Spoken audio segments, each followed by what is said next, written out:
set the prices, so don't throw stones, okay?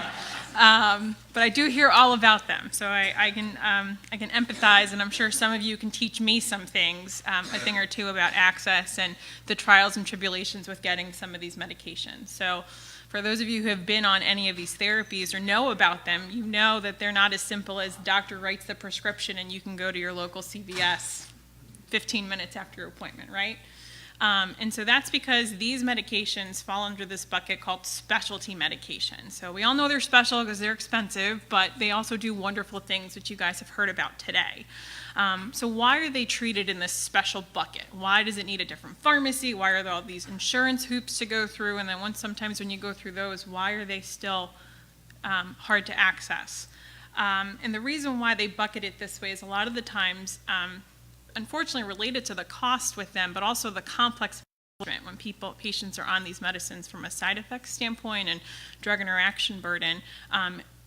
This class of specialty medications came into existence because insurance needs to make sure it's the right drug for the right indication and that we have the data to support it, which you guys have heard about today, and there's always upcoming new data and changing data, so that we're prescribing it for an indication, that there's a way and a monitoring plan for it. And ultimately, is there someone who's going to follow it? So be it that specialty pharmacy that's filling it, your doctor's office, the manufacturer's company, things like that. Cancer medications are not the only ones that go through specialty pharmacy. Other chronic, serious medical conditions also have their medicines go through these specialty pharmacies. So things like MS and cystic fibrosis, HIV and AIDS, hepatitis C drugs, things like that. With regards to access and cost for it. So you get it approved through the insurance a lot of the times, but then you get the phone call from whatever pharmacy is filling it, okay, the copay is going to be some crazy number, right?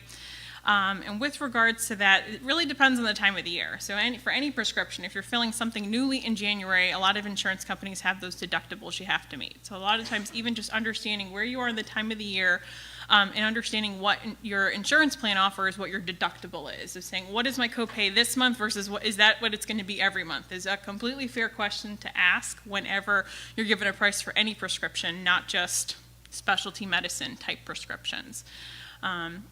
With regards to what different types of specialty pharmacies exist, sometimes your insurance companies force you to go through one. So if you're at an institution that may have their own specialty pharmacy, so for example at HUP, we have our own. So selfishly, I would love if my patients could always fill through us because then I know the medicine's been filled, it's coming. You know, we know all, there's no things to worry about. But sometimes insurance companies have pharmacies they prefer. So if there's that kind of disconnect that if you see your doctor and then your doctor's like, you can pick it up from our pharmacy or it will be delivered from our pharmacy, but sometimes the insurance has other plans. So kind of understanding there are things out of our control at times. With that being said, kind of specialty pharmacies that exist can be from your institution, but also are some of the bigger name ones that are out there like Accredo, Biologics, Priova. Seeing some nods of recognition for having filled through those pharmacies. And so they're the ones that will usually have a pharmacist reach out to you or a nurse on that team to kind of make sure you understand how to take the medicine and review your medications again, just as that another layer of clinical support, which is why it goes through a specialty pharmacy and not your corner pharmacy. With that being said, a lot of these major retail chains like CVS and Walgreens specifically have partnered with some of their local stores that if you would rather get it shipped to that store and pick it up there, if you have a relationship with those pharmacists there or just want the ability to pick it up and not wait for it, that has kind of happened in the last few years as well. So for those of you who have had that experience. I think, like I said, not throwing stones at the cost, we know some of these medicines are expensive. So despite them being approved, how are we going to pay for it and what's available? So if you have commercial insurance, so if you're not of Medicare eligible age, a lot of manufacturing companies actually have really robust copay assistance programs where medications can be had for a monthly copay of anywhere from $0 to $10 per month for up to an annual benefit of anywhere from $15,000 to $25,000, which definitely helps. Those programs are oftentimes just for a year, so then, if you're on the medicine for a longer time, understanding do I need to reapply or kind of have things changed. With that being said, 4 of the 7 major drug companies or manufacturers who make these targeted therapies that you guys have heard about today actually have programs that advance the supply of a medication. So if you're kind of doing that insurance, copay, hoop jumping through, they all have fun names for them like Sure Start or Rapid Start, but they can actually advance anywhere from a 5-day to a month supply of the medication, depending on the manufacturer. So again, if you're kind of in the woods and upset that you're not able to start on a targeted therapy that you are supposed to be on, if you don't have the resources at your the institution you're being treated at, even as simply going on that drug manufacturer's website, there's a patient resources tab that you can look for that has a lot of the stuff that I'm mentioning today. In the situation that you are a patient not with commercial insurance, or say you don't have any insurance or you have Medicare, a lot of the times the drug companies, you can't double dip. So if you're already on Medicare, which is supposed to make things more affordable, which we know that doesn't always translate within the cancer world when you're treating and having these copays, they can't give you the copay card. So you can't get that benefit we talked about sooner. But 6 of the 7 major manufacturers actually have patient assistance foundations specific to their own manufacturing pharmaceutical company that can help provide free drug at no cost. And so I think this is an important thing. While, again, navigating this can be difficult, partnering and understanding if that drug company can offer you an advanced supply while you kind of figure out the logistics of do you meet the requirements to get free drug through that manufacturing company. We have... So the one that didn't have a program was Gelatrif or Afatinib. That was not, at least not broadly advertised on their website. So that doesn't mean it doesn't exist. It just took way harder to dig through it, and I don't have personal experience with going through the manufacturer to get it, while the other ones are like, if you don't have insurance, let us help you, type of thing. They make it a little bit more transparent. But in the digging that I did and the phone calls I had made kind of in preparation for today, that was the one that it seemed like a little more hoops to jump through to get something for free versus the other ones are a little bit more transparent. With regards to any kind of the grants or things that are approved, they're often for a year time. So again, just keeping that in the back of your mind, kind of whenever you're approved for a prior authorization for a drug or any kind of grant or financial assistance, understanding, well, when does this run out so that we can be proactive about getting the ball rolling before, or if I ever need something. What's the renewal rate on those grants?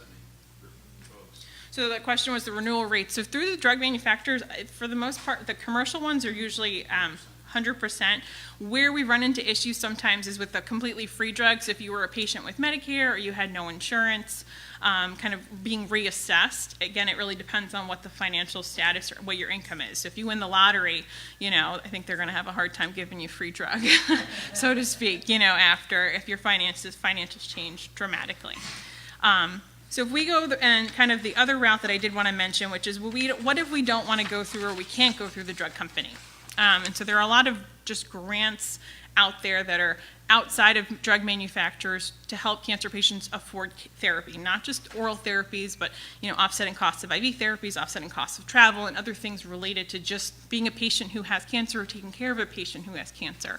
And those foundations too, the thing that's tricky about them is the money kind of comes and it goes based on donations and what things are there. And so a lot of the times these specialty pharmacies, ours included, will check these different grant foundations to see, is there money available for, just patients on oral chemo, patients with lung cancer, patients with EGFR cancer, people and foundations donate to specific causes. So you can be a self-advocate and be aware of these groups and, kind of keep an eye out for things like that. A lot of the times if you've already paid a copay and you get a grant, some of this stuff can be retroactively given back, so you can get some money back or can be back billed to that pharmacy. So if you were on a payment plan with a pharmacy for an expensive copay to kind of offset things. Some of the big ones and the ones that we routinely use over at HUP, where we work and to offer patients and we kind of routinely keep an eye on is the Patients Assistance Network Foundation, or PANF if you've heard of it, Patient Advocate Foundation, Patient Services, HealthWell, Cancer Care, Good Days, which was previously known as the Chronic Disease Fund, the Assistance Fund, and the National Organization for Rare Disorders. So sometimes, with these new kind of fusion panels and things like that, that's where you could find assistance or grant coverage for a medicine that may not necessarily be on label yet, where we've had some luck with some of our patients. And I think at the end of the day, getting back and partnering with your doctors and saying if something is too expensive, or your healthcare team or social work or whatever resources you have, those different stakeholders on your care team, to say, I can't afford this, and or I want to be on this, and what options do we have? Because the information is out there, and there's people like me who know this and would be more than happy to help everybody access this kind of information. So I know, and I'll be around if there's questions that are specific to it, but I don't know if anyone wanted to share or add anything or have me touch upon anything else. There was a question that came in online, which is basically, there's a question about, is it the case that under Medicare, you're now not allowed to use coupons or discounts due to a new law? It's not necessarily a new law, it's just a lot of the times the drug manufacturer doesn't necessarily let people double dip with getting the zero copay card, which is not a new law, but they have other programs available for Medicare patients, but they aren't always like, here, have the drug with no cost, or for such a high, here's zero copay for up to an annual amount of 25 grand. But they have other programs. So a lot of the times you're not told, no, we can't give you assistance. It's almost just a different bucket, and sometimes there's different requirements versus someone with a commercial insurance plan, where it really isn't as much, other than you have a commercial insurance and oftentimes being a citizen of the United States. That's all you need for something like that, versus a little more boxes to check. Great. Thank you. Thank you so much.